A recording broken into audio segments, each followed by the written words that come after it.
বাংলা সাহিত্যের উজ্জ্বল নক্ষত্র পদ্মভূষণ সহ বহু সম্মানে সম্মানিত প্রখ্যাত কথাসাহিত্যিক, নাট্যকার ও কবি বলাইচাঁদ মুখোপাধ্যায়, যিনি বনফুল ছদ্মনামেই অধিক পরিচিত, ওনার ১২৬তম জন্মবার্ষিকীতে ওনার প্রতি শ্রদ্ধা জানিয়ে আমার নিবেদন ওনার রচিত একটি কবিতা।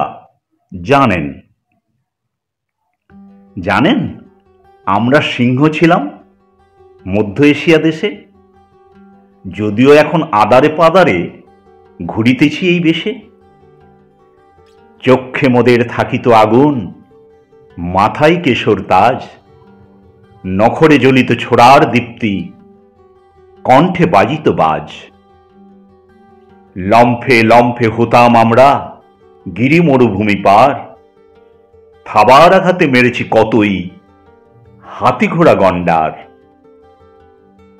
জানি না মোদের পূর্বপুরুষ কিসে যে ভুলিয়া গেলেন, খাইবার পাশ অতিক্রমিয়া এদেশে চলিয়া এলেন।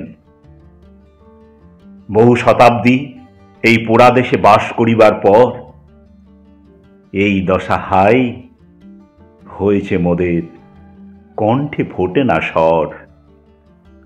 ধোয়ার ভয়েতে পালাই এখন পাখার বাতাসে ডরি, আঁধারে আড়ালে লুকায়া থাকি শিশুর চাপড়ে মরি।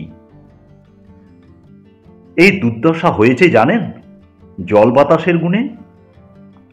কন্ন কুহুরে কহিল মোষক, অবাক হইন শুনে।